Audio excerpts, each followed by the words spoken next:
सदियों पहले पृथ्वी पर एक महान राजा हुए, राजा सगर। उन्होंने अश्वमेध यज्ञ शुरू किया, जो राजाओं के लिए शक्ति और पराक्रम का प्रतीक था। इस यज्ञ में एक विशेष घोड़ा छोड़ा जाता है, जिसे रोकने का साहस कोई नहीं करता। लेकिन इंद्र, देवताओं के राजा सगर से ईर्ष्या करते थे। उन्होंने वह घोड़ा चुराकर अर्षि कपिल के आश्रम में छिपा दिया। जब सगर के 60,000 पुत्र घोड़े की तलाश में वहां पहुंचे तो उन्होंने अर्षि कपिल पर चोरी का झूठा आरोप लगाया। अर्षि कपिल ध्यान में थे, उनकी साधना भंग हुई और क्रोध में उन्होंने सभी पुत्रों को भस्म कर दिया। राजा सगर को यह जानकर गहरा आघात लगा। उन्हें पता चला कि उनके पुत्रों की आत्माओं को मोक्ष तभी मिलेगा जब गंगा, जो स्वर्ग में बहती है, पृथ्वी पर आएंगी और उनकी राख को छुएंगी। लेकिन स्वर्ग से गंगा को पृथ्वी पर लाना असंभव प्रतीत होता था। सगर की कई पीढ़ियां बीत गईं।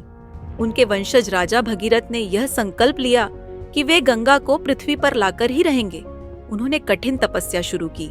सालों की तपस्या के बाद गंगा प्रकट हुई। उन्होंने कहा, राजा भगीरथ, मैं तुम्हारी तपस्या से प्रसन्न हूँ, लेकिन मेरी धारा इतनी प्रबल है कि पृथ्वी इसे सहन नहीं कर सकेगी। मैं पृथ्वी को तबाह कर दूंगी। राजा भगीरथ ने हिम्मत नहीं हारी। उन्होंने भगवान शिव की तपस्या शुरू की।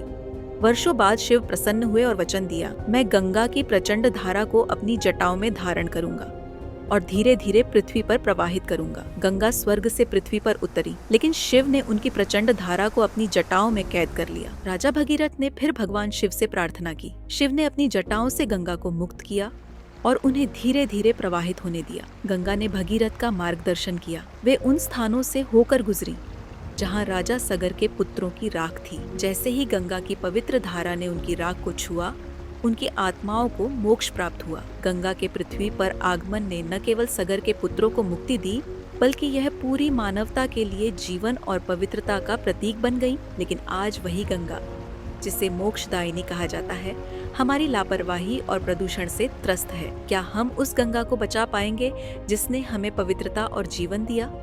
क्या हम उसे उसकी मूल पवित्रता लौटा पाएंगे? गंगा केवल एक नदी नहीं, हमारी संस्कृति और आत्मा का प्रतीक है। इसे बचाना हमारा धर्म है। वीडियो पसंद आए तो लाइक करें, शेयर करें और चैनल को सब्सक्राइब करना ना भूलें।